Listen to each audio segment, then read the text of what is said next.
जमहूरियत की लाश पे ताकत है खंडाजन। इस बरहना निजाम में हर आदमी की खैर। जमहूरियत का दर्ज अगर चाहते हैं आप, कोई भी सायादार शज़ा देख लीजिए। जमहूरियत एक तर्ज़-ए-हुकूमत है कि जिसमें बंदों को गिना करते हैं, तौला नहीं करते। जमहूरियत भी तुरफा तमाशा का किस कदर लौह ओ कलम की जान याद-ए-अहरमन में है। यही जमहूरियत का नक्श है जो तख्त-ए-शाही पर कभी मक्कार बैठे हैं, कभी गद्दार बैठे हैं। कभी जमहूरियत यहाँ आए, यही जालिब हमारी हसरत है। झुकाना सीखना पड़ता है सर लोगों के कदमों में, यूं ही जमहूरियत में हाथ सरदारी नहीं आती। दुहाई दे के वो जमहूरियत की निजाम एक ख्वाब रुस्वा कर रहा है। नाम इसका अमरियत हो कि हो जमहूरियत, मुंसलिक फिरौनियत मसनद से तब थी अब भी है। जमहूरियत के बीच फंसी अक़लियत था दिल, मौका जिसे जिधर से मिला वार कर दिया। सुनने में आ रहे हैं मसरत के वाक़ियात। जमहूरियत का हुस्न नुमाया है आजकल। जमहूरियत की लाश पे ताकत है खंडाजन। इस बरहना निजाम में हर आदमी की खैर।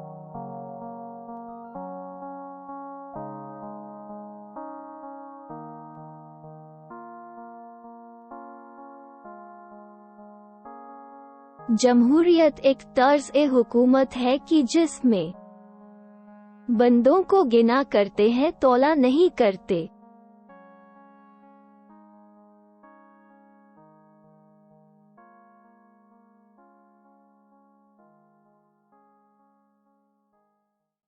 यही जमहूरियत का नक्श है जो तख्त-ए-शाही पर कभी मक्कार बैठे हैं, कभी गद्दार बैठे हैं।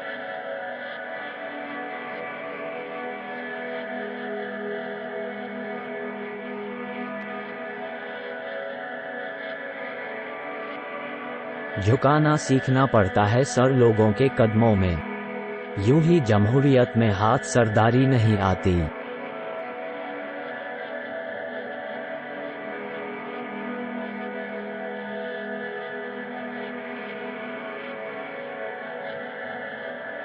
नाम इसका आमरियत हो कि हो जमहूरियत, मुंसलिक फिरौनियत मसनद से तब थी अब भी है।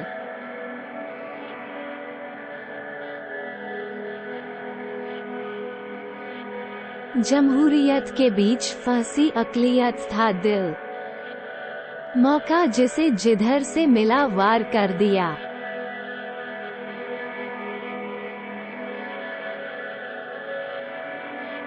सुनने में आ रहे हैं मसरत के वाक़ियात।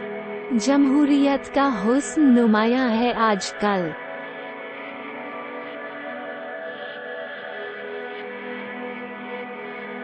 इकबाल के खिलाफ ये इल्ज़ाम था कि उसने अपनी जान को अपने हाथों हलाक करने की कोशिश की, वो इसमें नाकाम रहा।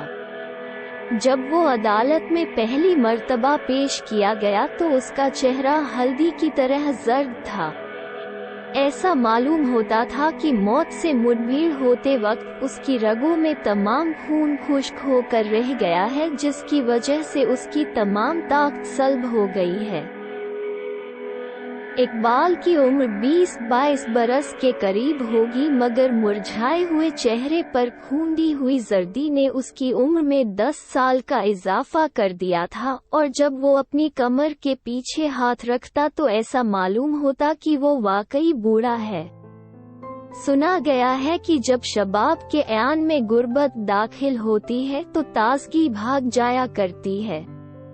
उसके फटे पुराने और मैले कुचले कपड़ों से ये या था कि वो गुर्बत का शिकार है और गालिबन हद से बढ़ी हुई मुफलिसी ही ने उसे अपनी प्यारी जान को हलाक करने पर मजबूर किया था। उसका कद काफी लंबा था जो कांधों पर जरा आगे की तरफ झुका हुआ था। इस झुकाव में उसके वजनी सर को भी दखल था जिस पर सख्त और मोटे बाल जेल खाने के स्याह और खुरदरे कंबल का नमूना पेश कर रहे थे। आंखें अंदर को धंसी हुई थी जो बहुत गहरी और अथाह मालूम होती थी। झुकी हुई निगाहों से ये पता चलता था कि वो अदालत के संगीन फर्श की मौजूदगी को गैर यकीनी समझ रहा है और ये मानने से इनकार कर रहा है कि वो जिंदा है। नाक पतली और तीखी, उसके माथे पर थोड़ा सा चिकना मैल जमा हुआ था जिसको देखकर जंग आलूद तलवार का तस्वुर आंखों में फिर जाता था। पतले पतले होंठ जो किनारों पर एक लकीर बनकर रह गए थे, आपस में सिले हुए मालूम होते थे। शायद उसने उनको इसलिए भींच रखा था कि वो अपने सीने की आग और धुएं को बाहर निकालना नहीं चाहता था। मैले पायजामे में उसकी सूखी हुई टांगें ऊपर के धड़ के साथ इस तरह जुड़ी हुई थी कि मालूम होता था दो खुश्क लकड़ियां तनूर के मुंह में ठूसी हुई हैं। सीना चौड़ा चकला था मगर हड्डियों के ढांचे पर जिसकी पसलियां फटे हुए गिरेबान में से झांक रही थी, गोश्त सांवले रंग की झिल्ली मालूम होता था। सांस की आमद और शुद्ध से ये झिल्ली बार बार फूलती और दबती थी।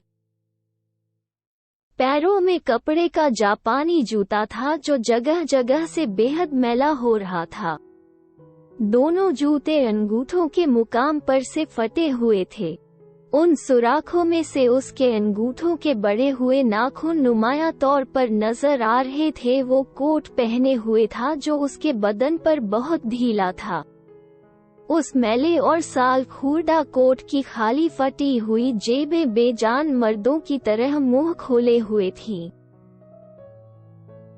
वो कटहरे के डंडे पर हाथ रखे और सर झुकाए जज के सामने बिल्कुल खामोश और बेहिस्सो हरकत खड़ा था।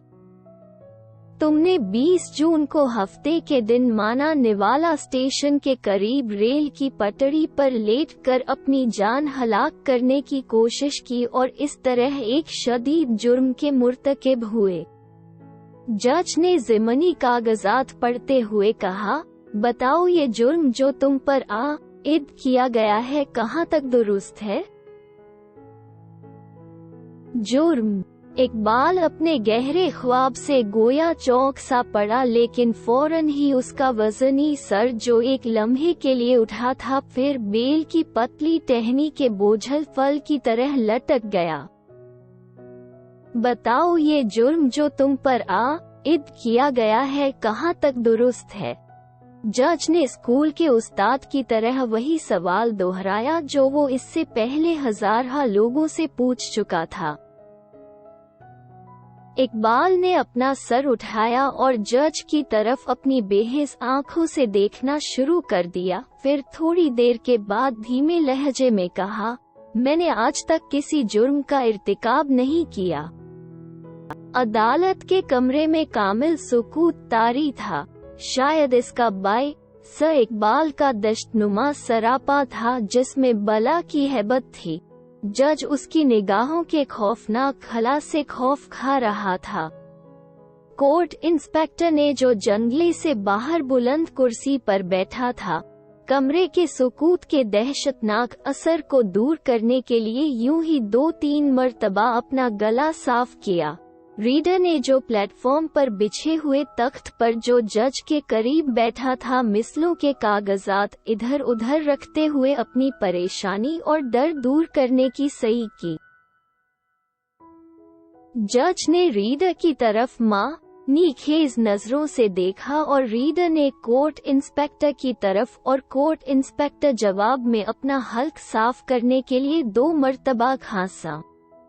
जब कमरे का खौफ आमेज सुकूत टूटा तो जज ने मेज पर कोहनियां टेक कर सामने पड़े हुए कलमदान के एक खाने में से लोहे की चमकती हुई पिन निकालकर अपने दांतों की रेख में गाड़ते हुए इकबाल से कहा, क्या तुमने खुदकुशी का इकदाम किया था? जी हाँ, ये जवाब इकबाल ने ऐसे लहजे में दिया कि उसकी आवाज एक लर्ज़ा सरगोशी मालूम हुई। जज ने फौरन ही कहा, तो फिर अपने जुर्म का इकबाल करते हो? जुर्म? वो फिर चौंक पड़ा और तेज लहजे में बोला, आप किस जुर्म का जिक्र कर रहे हैं? अगर कोई खुदा है तो वो अच्छी तरह जानता है कि मैं हमेशा इससे पाक रहा हूँ। जज ने अपने लबों पर जोर देकर एक बीमार मुस्कुराहट पैदा की। तुमने खुदकुशी का इकदाम किया और ये जुर्म है। अपनी या किसी गैर की जान लेने में कोई फर्क नहीं। हर सूरत में वार इंसान पर होता है। इकबाल ने जवाब दिया, इस जुर्म की सजा क्या है? ये कहते हुए उसके पतले होंठों पर एक तंजिया तबस्सुम नाच रहा था और ऐसा मालूम होता था कि सांड पर चाकू की धार तेज करते वक्त चिंगारियों की फुवार गिर रही है। जज ने जल्दी से कहा, 1, 2 या 3 माह की कैद। इकबाल ने यही लफ्ज तौल तौल कर दोहराए, गोया वो अपने पिस्तौल के मैगजीन की तमाम गोलियों को बड़े इत्मीनान से एक निशाने पर खाली करना चाहता है। 1, 2 या 3 माह की कैद। ये लफ्ज दोहराने के बाद वो एक लम्हा खामोश रहने के बाद तेज और तुंद लहजे में बोला, आपका कानून सरीहन मौत को तवील बनाना चाहता है। एक आदमी जो चंद लम्हात के अंदर अपनी दुख भरी जिंदगी को मौत के सुकून में तब्दील कर सकता है, आप उसे मजबूर करते हैं वो कुछ रसे तक और दुख के तल्ख जाम पीता रहे। जो आसमान से गिरता है आप उसे खजूर पर लटका देते हैं, आग से निकालकर कड़ाही में डालना चाहते हैं। क्या कानून इसी सितम ज़रीफी का नाम है?